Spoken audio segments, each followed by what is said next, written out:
Assalamualaikum warahmatullahi wabarakatuh. Innal hamdalillah nahmaduhu wa nasta'inuhu wa nastaghfiruh wa na'udzu billahi min shururi anfusina wa min sayyiati a'malina.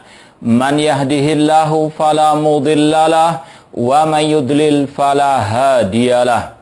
Ashhadu an la ilaha illallah wahdahu la syarikalah wa ashhadu anna Muhammadan abduhu wa rasuluh.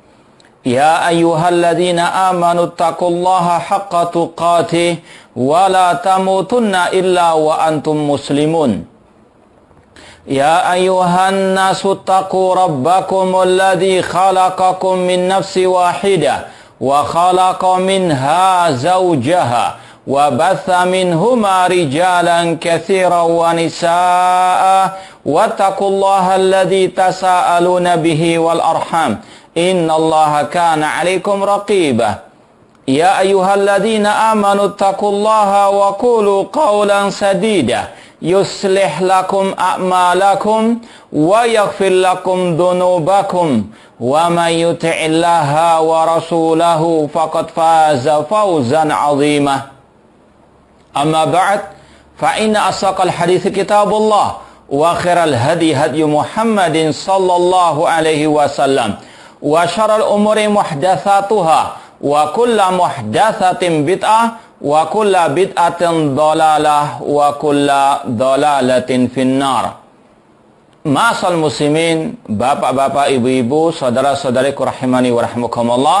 Alhamdulillah, segala puji bagi Allah Subhanahu wa taala yang mempertemukan kita kembali dalam kajian live FB, yaitu berkaitan dengan kitab Al-Ibana As-Sughra oleh Al-Imam Ibnu Battah Al-Ukbari, salah satu ulama Ahlussunnah wal Jamaah yang hidup di abad 4 Hijriah rahimallahu ta'ala. Langsung saja kita melanjutkan kajian yang masih berkaitan dengan bab yang pertama tentang Al-Manhaj wal Ittiba', tentang metode dalam kita beragama, tentang bagaimana kita menjalankan agama ini, terutama berkaitan dengan al-aqidah.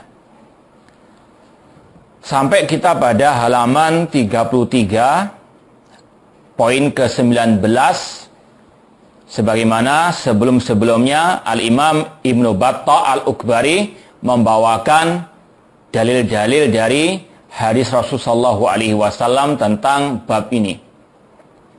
Pada poin ke-19, beliau membawakan sabda Rasulullah SAW. Rasulullah SAW bersabda, wa qala sallallahu alaihi wasallam, yakunu ba'di fitnatun yusbihur rajulu fiha mu'minan wa yumsi kafiran. Akan muncul setelahku nanti al-fitnah. Nanti akan kita sampaikan agak terperinci berkaitan dengan masalah fitnah ini. Yusbihur rajul fiha mu'minan. Pagi harinya orang itu masih mukmin, namun sore harinya sudah kafir. Wa yumsi mu'minan wa yusbihu kafiran. Sore harinya masih mukmin, namun paginya sudah kafir. Hadis ini asalnya ada dalam Sahih Muslim. Ya, nanti akan kita lebih jelaskan lagi. Adapun setelahnya ini tambahannya tidak sahih, yaitu ucapan illa man ahyahullahu bil ilmi, kecuali orang-orang yang Allah hidupkan dengan al-ilmu. Ya, secara periwayatan ini tidak sahih tambahan, kecuali yang Allah hidupkan dengan ilmu. Ini sekali lagi tambahan ini yang tidak sahih. Adapun yang pertama tadi redaksinya sahih, ada dalam Sahih Muslim dalam Kitab Al-Fitan. Ini tambahannya didhaifkan oleh Syekh Al-Albani rahimahullah. Kalau mungkin mau dilihat dalam kitab Silsilah Ahadits Dhaifah nomor 3696. Ya, sekali lagi ada dua penggalan hadis di situ, yang satu sahih dalam Sahih Muslim. Adapun tambahannya yang terakhir tadi redaksinya tidak, lafaznya tidak sahih. Ya, kita bahas yang sahihnya tadi.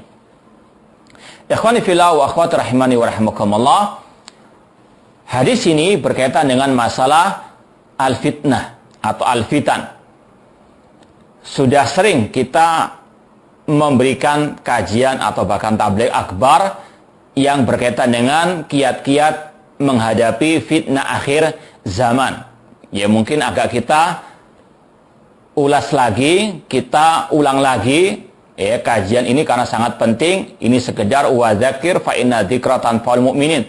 Berilah peringatan karena peringatan itu bermanfaat bagi orang-orang yang beriman. Ada 5 poin ya besarnya, ada 5 hal yang perlu kita sampaikan berkaitan dengan fitnah ini. Yang pertama berkaitan dengan makna fitnah itu sendiri. Yang kedua berkaitan dengan dahsyatnya fitnah.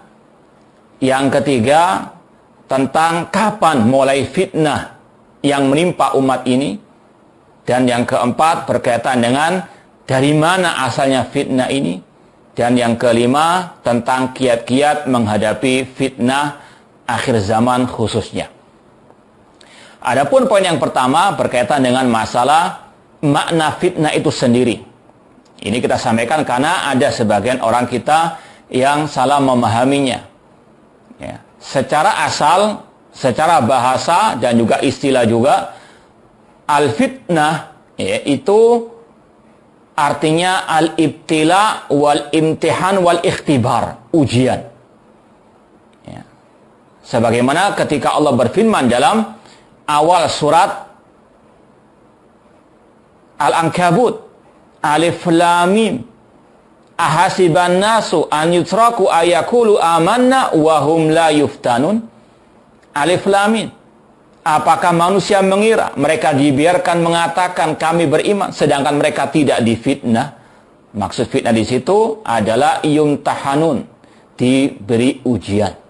Walaqad fatanna alladziina min qablihim. Sungguh kata Allah, kami telah menfitnah orang-orang sebelum mereka, yaitu menguji orang-orang sebelum mereka. Fala ya'lamanallahu alladziina shadaqu wa la ya'lamannal kadzibin. Dan sungguh kami mengetahui siapa orang-orang yang jujur, yang benar imannya, dan siapa yang dusta. Jadi sekali lagi, kata para ulama, al-fitnah itu artinya ujian. Dan ujian itu berbagai macam. Ya, ada ujian berupa anak dan istri, berupa harta, ya.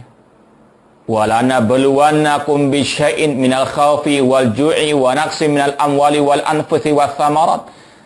Sungguh kami akan menguji kalian dengan sedikit rasa ketakutan, minal khawfi wal ju', rasa kelaparan dan kekurangan dari jiwa, harta dan sebagainya.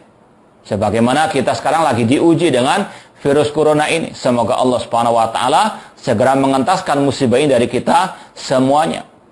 Dan semoga tetap kita istiqomah di atas at-tauhid, di atas sunnah Rasul SAW dalam menghadapi fitnah wabah virus corona ini. Demikian pula Allah mengatakan, innama amwalukum wa auladukum fitnah. Sesungguhnya harta-harta kalian, anak keturunan kalian adalah fitnah, ujian bagi kalian. Demikian pula fitnah itu banyak macamnya. Ada fitnah syahwat, yaitu maksiat. Ada pula fitnah asyubuhat. Namun yang perlu kita tegaskan di sini, tekankan di sini, fitnah yang berkaitan dengan asyubuhat, kerancuan dalam beragama, kesesatan yang menimpa kaum muslimin, berupa kesyirikan, kebid'ahan, pemikiran-pemikiran sesat. Karena ini yang paling berbahaya. Ya. Jadi sekali lagi, fitnah itu maknanya adalah imtihan, ujian. Bukan seperti yang dipahami oleh sebagian orang kita, fitnah artinya menuduh orang lain tanpa hak. Ini sekali lagi, bukan ini yang dimaksud dalam pembahasan kita. Dan lebih parah lagi, kalau mereka membawakan dalil ayat tentang makna yang mereka pahami tersebut. Al-fitnatu asyaddu minal qatl. Fitnah itu lebih kejam daripada pembunuhan. Padahal kata para ulama, makna fitnah di situ adalah al-kufru kekafiran. Ini juga sama, yaitu ujian kekafiran. Ini lebih dahsyat daripada pembunuhan. Jadi mengartikan ayat al-fitnatu asyaddu minal qatl itu tidak benar kalau diartikan dengan menuduh orang lain tanpa hak lebih kejam daripada pembunuhan. Karena ulama tafsir mentafsirkan al-fitnah di situ artinya al-kufru, kekafiran yang merupakan salah satu bagian daripada ujian manusia di atas muka bumi ini. Saya ulangi lagi, poin yang pertama berkaitan dengan makna al-fitnah itu adalah ujian. Ya, seperti dalam hadis masalah fitnatul qabr. Ya, dalam akidah Ahlussunnah wajib kita mengimani adanya fitnatul qabr. Apa itu fitnatul qabr? Fitnah kubur yaitu ujian yang disampaikan oleh malaikat Munkar wan Nakir. Marrabbuka wa man nabiyyuka wa ma dinuka. Siapa Rabbmu, siapa nabimu, apa agamamu. Itu artinya fitnatul qabr, ujian di alam barzakh. Semoga Allah Subhanahu wa taala mengokohkan lisan kita untuk bisa menjawab pertanyaan Munkar wan Nakir dengan baik dan benar. Poin yang kedua berkaitan dengan dahsyatnya fitnah khususnya di akhir zaman ini. Dan ini memang yang sudah Rasul peringatkan. Kata Rasul SAW, inna baina yaday sa'ah antadharul fitan. Kata Rasul, di antara tanda-tanda hari kiamat akan muncul berbagai macam bentuk ujian-ujian, al-fitan. Ya. Ini adalah salah satu tanda hari kiamat. Akan munculnya banyak al-fitan. Di antara dahsyatnya fitnah, sebagaimana yang Rasul sabdakan tadi. Ya, kalau kita mau baca lengkapnya hadis dalam Sahih Muslim, Rasul mengatakan badiru bil a'mali fitanan kakitailil mudlim. Bersegeralah kalian untuk beramal yang baik, beramal saleh, karena akan muncul banyak fitnah seperti potongan malam yang gelap gulita. Banyak orang yang tidak paham mana hak, mana batil, mana syirik, mana tauhid, mana sunnah, mana bid'ah, mana ahli sunnah, mana ahli bid'ah, mana da'i yang benar, mana da'i yang sesat. Kata Rasul seperti potongan malam yang gelap gulita. Na'udzubillah min dzalik.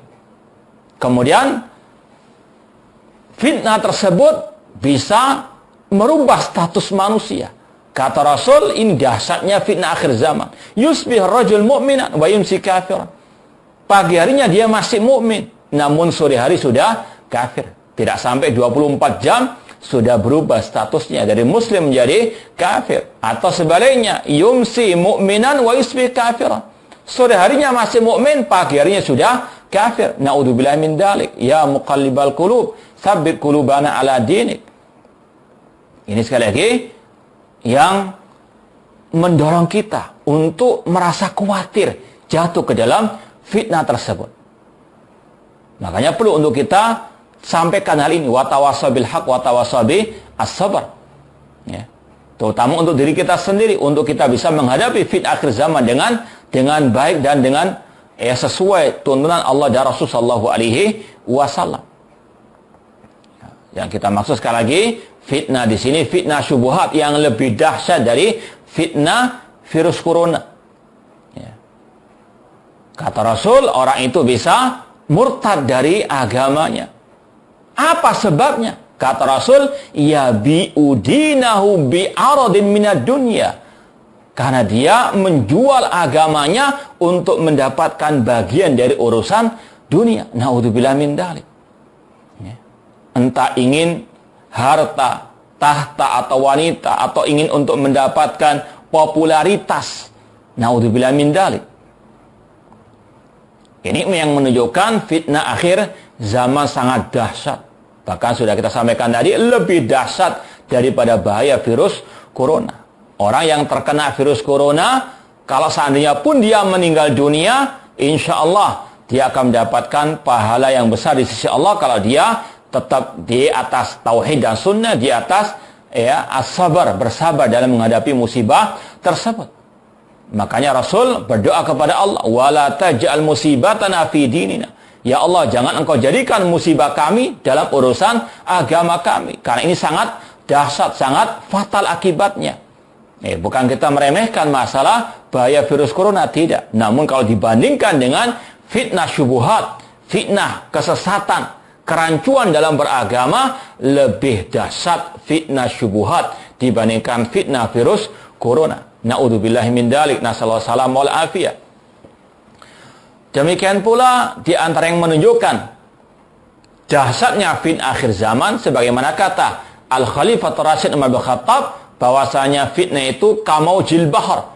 Nanti akan kita sampaikan hadisnya agak lebih terperinci dalam Sahih Bukhari. Rasul mengatakan, atau Umar bin Khattab mengatakan, fitnah ini seperti ombak, yang bisa menyeret manusia kepada kebinasaan.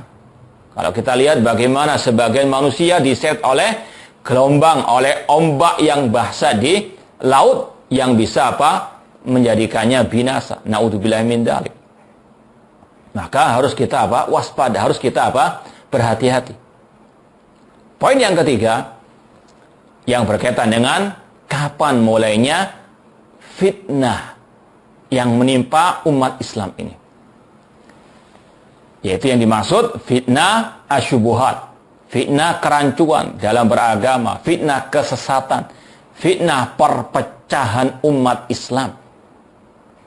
Dalam hadis yang diriwayatkan oleh Hudzaifah bin Yaman radhiyallahu anhu, dan beliau termasuk salah satu sahabat yang paling paham tentang fitnah tersebut, karena Rasul banyak mengajari beliau tentang hadis-hadis masalah al-fitan.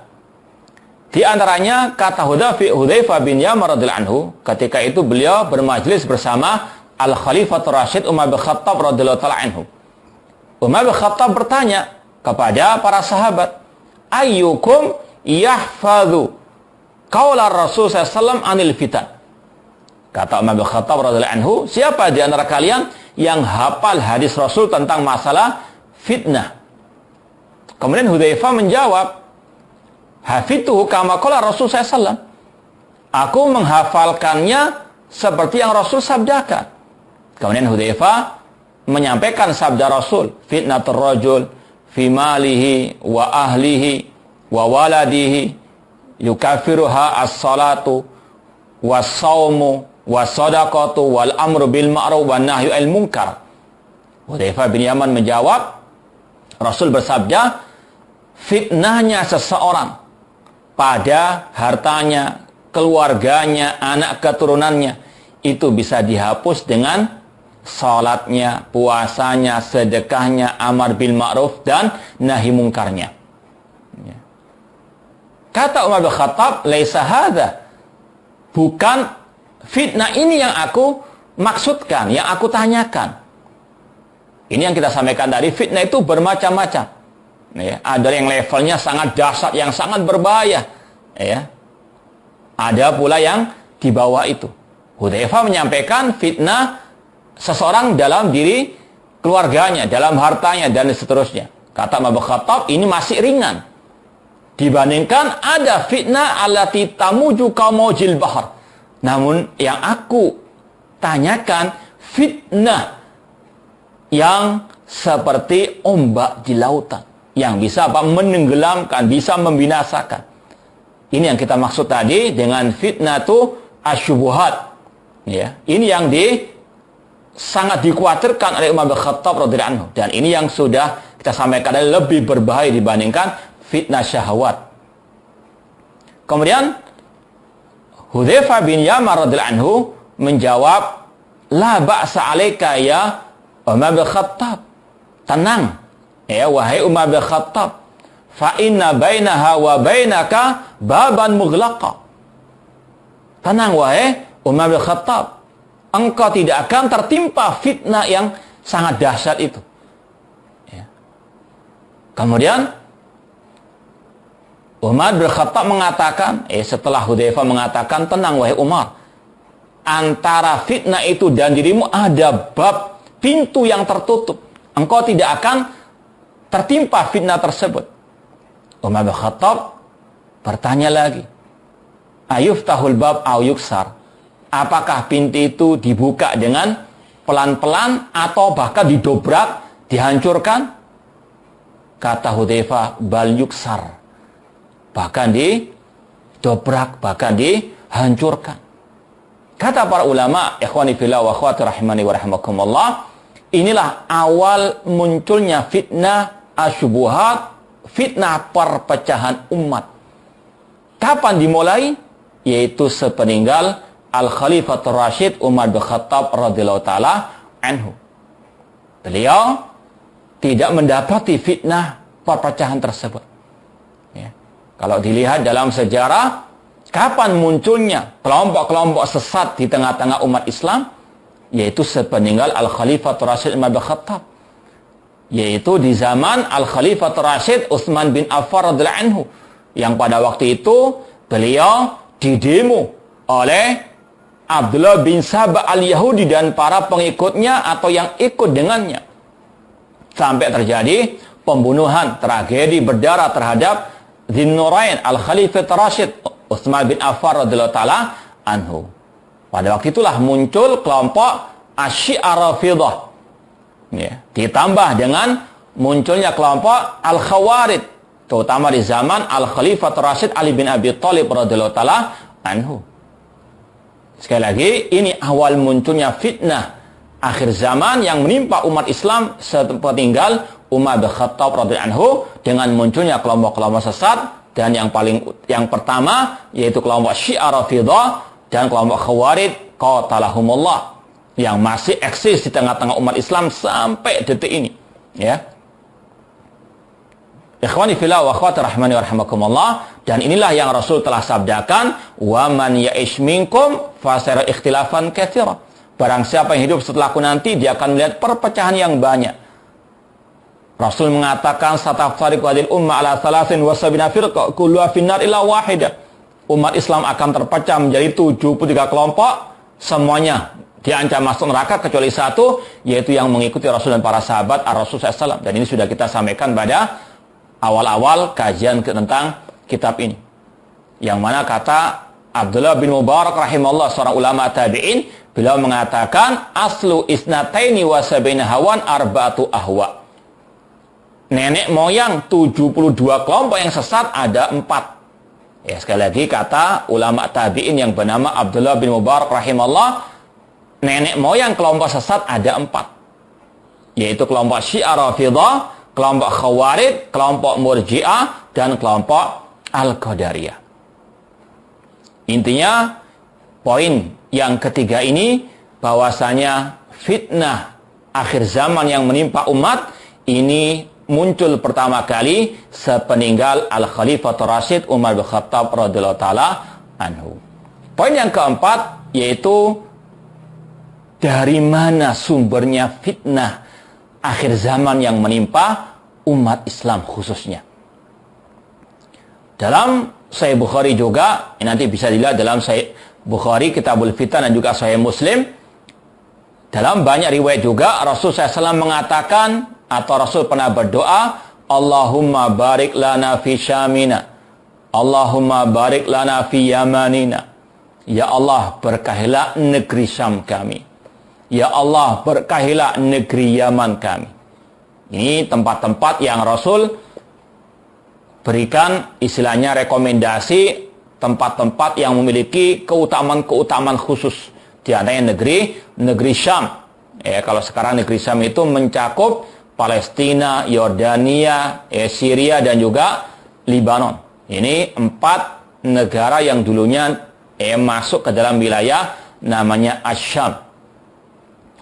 Ikhwani fillah wa akhwati rahimani wa rahimakumullah, Rasul berdoa, ya Allah, berkahilah negeri Syam kami.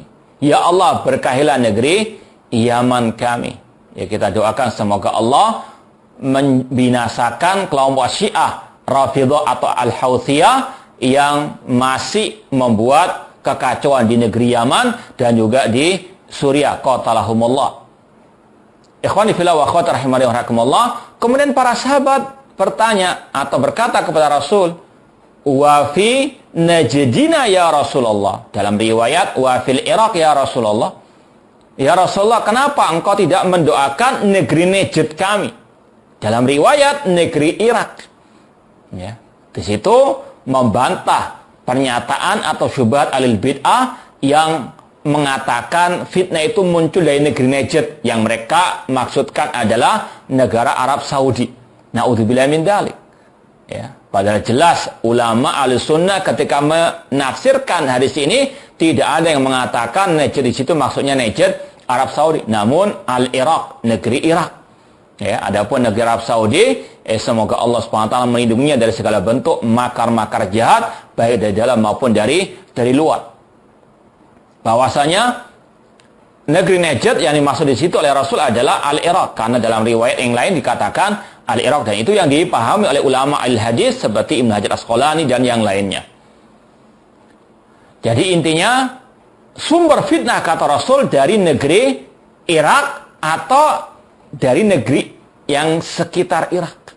Ya, ada di sana Iran, di sana ada Afghanistan, ada juga negeri kita kenal dengan Rusia yang dari dulu sampai detik ini merupakan sumber fitnah. Ya. Fitnah Syiah Rafidhah, fitnah Khawarij, Murji Al-Qadariyah munculnya dari negeri Al-Iraq sampai detik ini. Dari mana munculnya ISIS? Dari negeri Irak. Ya. Laqad shadaqa Rasul sallallahu alaihi wasallam. Sungguh benar apa yang disabdakan Rasul sallallahu alaihi wasallam. Jadi sekali lagi ini awal munculnya fitnah dari negeri Al-Iraq, ya, negeri Irak dan sekitarnya. Kemudian poin yang kelima, dan ini yang paling penting, yaitu kiat-kiat menghadapi fitan akhir zaman. Ya. Ikhwani fillah wa akhwat rahimani wa rahimakumullah, alhamdulillah para ulama Ahlussunnah wal Jamaah terutama di zaman ini banyak menulis kitab-kitab tentang masalah fitnah atau kiat-kiat menghadapi fitnah akhir zaman. Ya. Mungkin bisa dilihat kitabnya atau kutab, ya, buku kecil karangan Syekh Saleh Al-Syekh, Menteri Agama Arab Saudi, hafizallahu taala, tentang mauqiful muslim minal fitan, sikap muslim tentang fitnah. Alhamdulillah mungkin lebih dari 10 tahun yang lalu sudah kita terjemahkan dan diterbitkan di sebuah majalah Islam. Kemudian juga ada tulisan yang bagus dari Syekh Sulaiman Ar-Ruhaili juga masalah fitnah, ya, tentang wasiat-wasiat menghadapi fitnah akhir zaman. Di sana juga ada bukunya Syekh Masyhur Hasan Salman yang mungkin sekali lagi bisa dijadikan referensi untuk kita menghadapi fitnah akhir zaman, dan juga ulama-ulama yang lain bisa kita dari Ahlussunnah yang menulis buku-buku tentang masalah fitnah akhir zaman. Ikhwani fillah wa akhwati rahimani wa rahimakumullah. Ya, di sini ada 10 poin yang ingin kita sampaikan tentang kiat-kiat menghadapi fitnah akhir zaman. Ya, semoga Allah SWT memberikan taufik dan pertolongannya kepada kita untuk kita bisa menjalankannya agar kita bisa selamat dari fitnah akhir zaman yang sangat dahsyat ini. Yang pertama yaitu dengan bertakwa kepada Allah SWT. Ada sebuah dialog antara seorang tabi'in yang bernama Talq bin Habib rahimahullah ta'ala dengan sebagian orang yang konsultasi kepada beliau. Di zaman itu awal-awal munculnya fitnah akhir zaman, di zaman at-tabi'in. Ya. Banyak muncul kelompok-kelompok sesat seperti yang kita sampaikan tadi. Ada kelompok Syiah Rafidhah, Khawarij, Murji'ah, Qadariyah, tambah lagi Jahmiyah, tambah lagi yang lainnya. Ya. Ketika itu ada beberapa orang konsultasi kepada Talq bin Habib. Mereka mengatakan qad waqa'atil fitan. Di zaman kita sekarang ini muncul banyak fitnah, yaitu tadi perpecahan umat, kesesatan, pemikiran-pemikiran yang menyimpang. Fa kaifa nattaqiha? Mereka bertanya, bagaimana cara kita menghadapi fitnah akhir zaman ini? Talq bin Habib menjawab, ittaquha bittaqwa. Hadapi dengan bertakwa kepada Allah Subhanahu wa taala. Kemudian beliau ditanya lagi, ajmil lana taqwa. Jelaskan apa yang dimaksud dengan takwa ini. Maka beliau mengatakan, anta mala bi taatillah ala nurin min Allah tarju thawaballah wa anta tatruka ma'siyatallah ala nurin min Allah takhafu iqaballah. Takwa yang dimaksud di sini yang bisa dijadikan senjata menghadapi fitnah akhir zaman, yaitu engkau melaksanakan ketaatan kepada Allah, di atas cahaya dari Allah, di atas dalil dari Al-Quran dan Sunnah Rasulullah SAW dalam rangka mengharapkan pahala dari Allah. Dan engkau meninggalkan maksiat kepada Allah di atas cahaya dari Allah dalam rangka takut azab Allah. Ini takwa yang harus kita pegang erat dalam rangka menghadapi fitnah akhir zaman. Di situ ada 3 unsurnya, 3 rangkaiannya yang sangat penting untuk dipahami oleh setiap kaum muslimin. Karena takwa tidak ada artinya tanpa 3 hal ini. Yang pertama, menjalankan perintah Allah, meninggalkan larangan Allah. Menjalankan perintah Allah, meninggalkan larangan Allah. Unsur yang kedua, takwa itu harus didasari oleh 2 syarat, ya, ibadah yang akan diterima oleh Allah Subhanahu wa taala, yaitu al-ikhlas, tarju thawab Allah, mengharapkan pahala dari Allah. Kemudian tidak cukup hanya ikhlas, harus ala nurin min Allah, didasari oleh cahaya Al-Quran dan Sunnah Rasulullah SAW. Ittiba, takwa harus dengan ikhlas dan ittiba. Kemudian yang ketiga, takwa yang bisa dijadikan senjata menghadapi fitnah akhir zaman, yaitu yang didasari oleh 2 rukun ibadah, ar-raja wal khauf, berharap kepada Allah, mengharapkan rahmat Allah, pahala dari Allah, surga Allah, dan sekaligus khauf, rasa takut kepada Allah, kepada azab atau dari azab Allah Subhanahu wa taala. Ini kiat yang pertama. Engkau menjalankan ketaatan kepada Allah di atas cahaya dari Allah dalam rangka mengharapkan pahala dari Allah. Engkau takut, engkau meninggalkan maksiat kepada Allah di atas cahaya dari Allah dalam rangka takut azab Allah. Poin yang kedua, kiat yang kedua menghadapi fitnah akhir zaman, yaitu kita hadapi fitnah akhir zaman ini dengan al-ilmu. Dengan kita belajar al-ilmu. Sebagaimana kata Al-Imam Al-Bukhari rahimahullah ta'ala, al-ilmu qabla al-qawli wal amal. Ilmu sebelum kita berucap, sebelum kita beramal. Namun yang perlu kita tekankan di sini, apa itu al-ilmu dan dari siapa kita mengambil ilmu tersebut?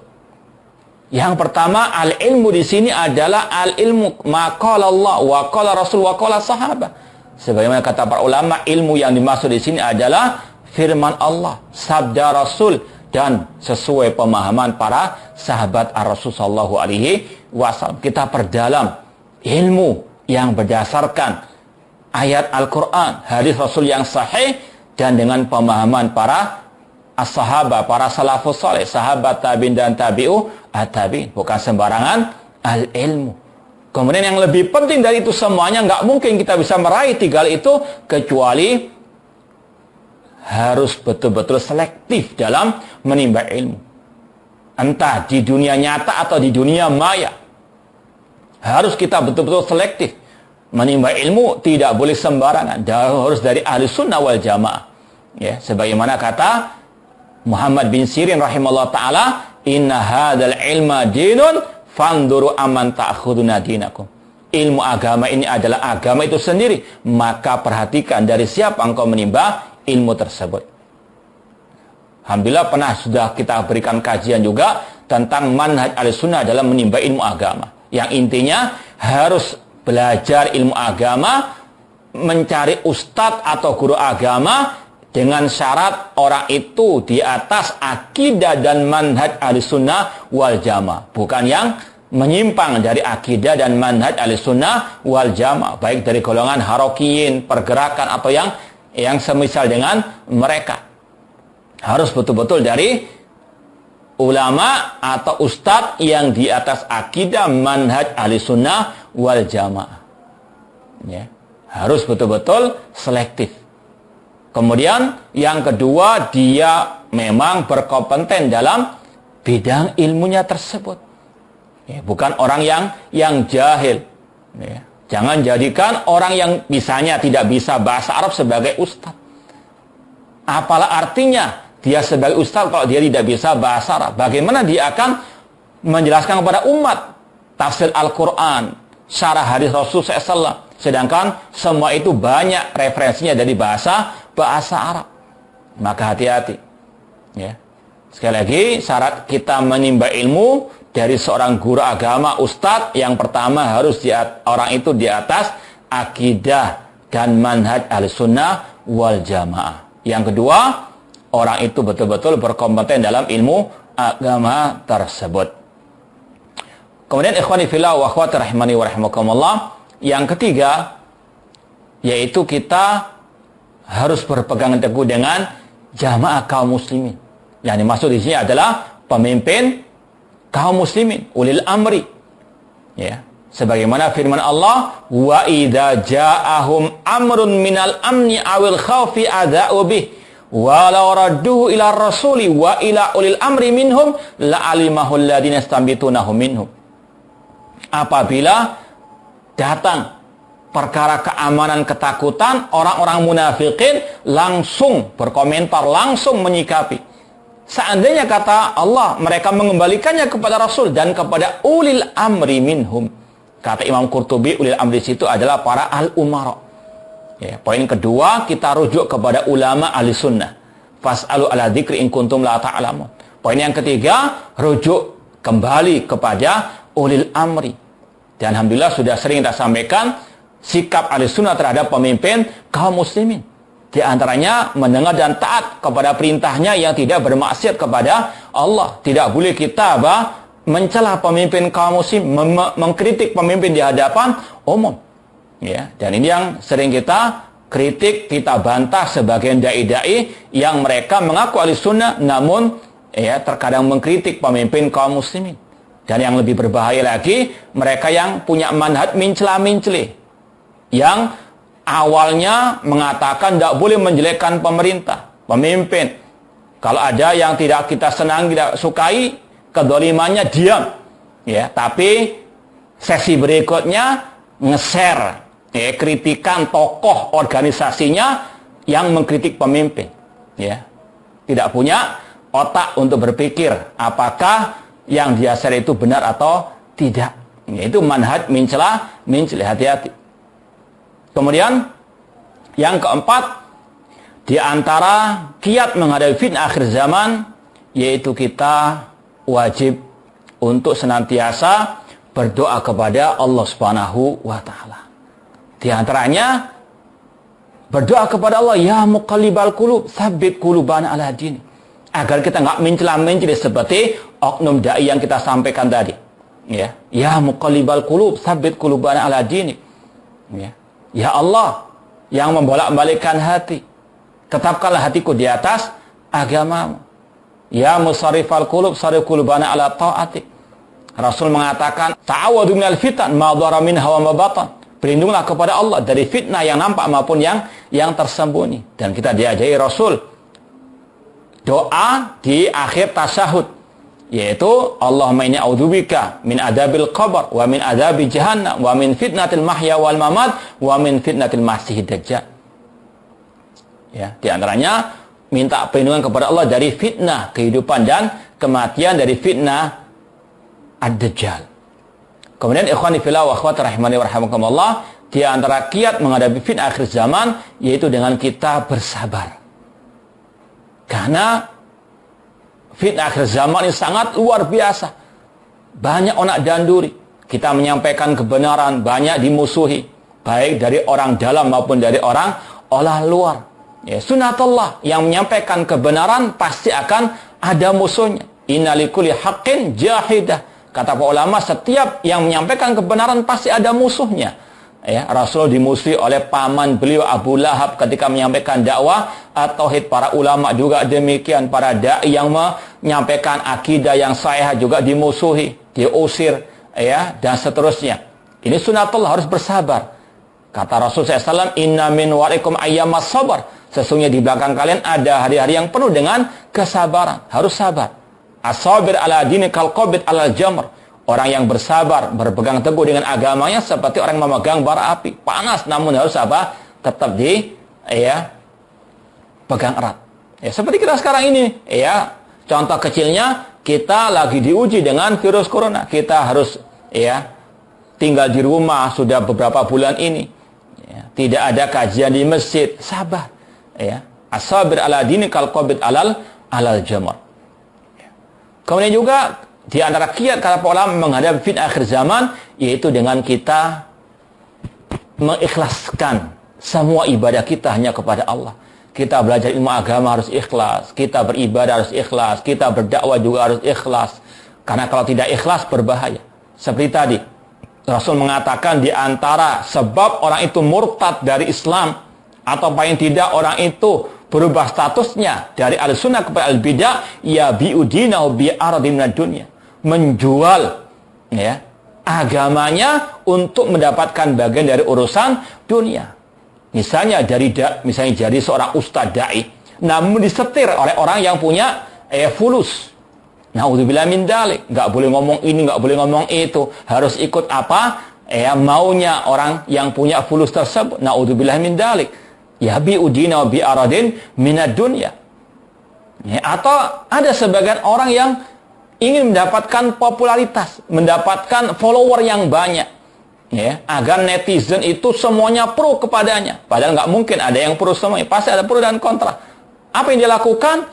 Yaitu apa? Menyampaikan yang penting abang senang. Yang penting masyarakat suka. Tidak penting apa kata Allah dan Rasul sallallahu alaihi wasallam, mengikuti selera masyarakat. Naudzubillah min dzalik. Allah mengatakan wa in tuti aktsara man fil ardi yudilluka an sabilillah. Jika engkau mengikuti kebanyakan manusia, mereka akan menyesatkanmu dari jalan Allah Subhanahu wa taala.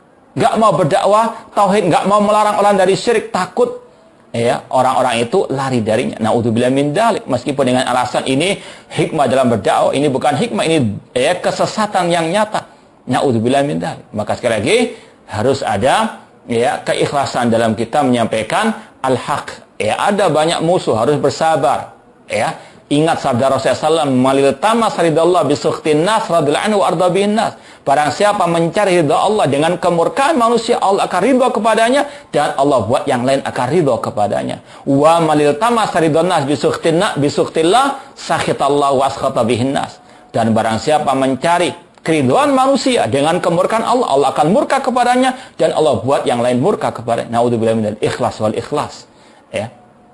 Kemudian ikhwani fillah wa akhwati rahimani wa rahimah, di antara kiat berikutnya yaitu kita harus terus berhati-hati dalam menghadapi segala hal. Terutama di dunia maya, di medsos misalnya. Harus waspada, harus hati-hati. At-ta'anni. Sebagaimana kata Abdullah bin Mas'ud radhiyallahu anhu, innaha satakunu umrun mustabihat. Akan muncul perkara-perkara yang samar-samar, syubhat. Tidak jelas hak dengan batil, apalagi orangnya mencela-menceli, apalagi orangnya suka bersilat lidah, ucapannya katanya multi tafsir, ngomongnya kuning, besok dikatakan oh itu maknanya hijau misalnya. Seperti orang-orang liberal, seperti orang-orang ahlul kalam, naudzubillah min dzalik. Sama-sama banyak orang yang tertipu. Maka kata Abdullah Mas'ud, alaikum bitu ada, wajib hati-hati. Jangan asal nge-share. Harus ditimbang lagi semua ucapan manusia, ucapan dari ucapan ustadz, entah yang gelarnya LC, MA, atau MPDI, MHI ataupun doktor, profesor. Timbang semua ucapan mereka dengan qala Allah wa qala Rasul wa qala as-sahabah. Misalnya tadi, jelas-jelas dia mencela pemimpin atau nyinyiri pemimpin, maka wajib untuk ditolak. Jangan malah dibela mati-matian meskipun dia suka bersilat lidah, Naudzubillah min dzalik. Harus berhati-hati. Jangan asal nge-share. Demikian pula jangan asbun, asal ngomong, asal bunyi atau askom, asal komentar. Hati-hati. Harus betul-betul waspada. Timbang semua dengan ilmu, berbicara dengan al-ilmu, berbicara dengan dalil. Kemudian di antara kiat berikutnya, ini masih berkaitan juga dengan kehati-hatian, yaitu wajib untuk kita betul-betul menjadi orang-orang yang punya sikap tidak tergesa-gesa dalam menyiarkan berita. Dalam kita menyampaikan berita, info. Kata Al-Khalifah Rasid Ali bin Abi Thalib, la takunu buduran ujulan madzayi.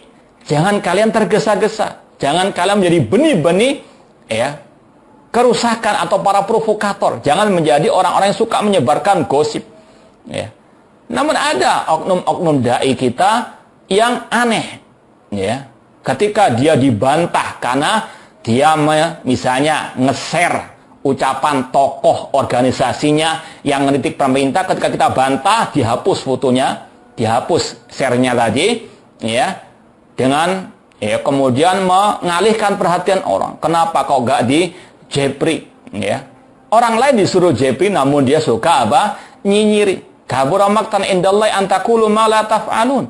Apakah dia sudah tingkat level ma'rifat? Orang disuruh jepri, dia sendiri suka nyinyiri, bahkan suka nyinyiri ulil amri. Na'udzubillah min dzalik. Ya. Ini sekali lagi harus kita apa? Ya, jangan tergesa-gesa. Menyampaikan tadi berita sudah jelas. Beritanya itu mengkritik pemerintah. Meskipun dia tokoh masyarakat, tokoh agama, namun timbang kembali ucapan, jangan asal share. Harus apa? Pakai otak. Na'udzubillah min dzalik. Kemudian ikhwani fillah wa akhwati rahimani wa rahimakumullah, di antara kiat berikutnya adalah kita wajib untuk betul-betul melaksanakan ibadah kepada Allah Subhanahu wa taala. Sebagaimana kata Rasulullah tadi, badiru bil a'mal. Bersegeralah kalian untuk banyak beramal ibadah. Ya, kita meskipun di rumah masih banyak ibadah yang bisa kita lakukan. Ya. Harus bersabar, terutama yang kita tekankan di sini tempat-tempat wilayah-wilayah yang memang belum terkendali virus coronanya, seperti di Surabaya ini yang semakin meningkat. Semoga Allah Subhanahu wa taala segera mengentaskan musibah dari negeri kita, dari negeri kaum muslimin. Kalau mau ditanyakan, tafadhalu. Ya, kalau mungkin kita tambahkan lagi, tadi kita sampaikan ada 10 kiat menghadapi fitnah akhir zaman. Ya, kita detailkan lagi. Yang pertama, bertakwa kepada Allah. Yang kedua, dengan kita belajar ilmu agama kepada ahlinya. Dan yang di atas akidah dan manhaj salaf. Kemudian yang ketiga, kembali kepada ulil amri. Sikap yang baik kepada pemimpin kaum muslimin. Kemudian yang keempat, yaitu bersabar. Kelima, ikhlas. Keenam, berdoa. Kemudian berhati-hati, menjauh, tambah lagi menjauh dari ahli al-bid'ah. Ini lanjutan dari pembahasan belajar ilmu kepada ahli sunnah, maka lawannya menjauh dari ahli al-bid'ah. Kemudian berpegang teguh dengan Al-Quran dan Sunnah sesuai dengan pemahaman para as-salafu as-saleh.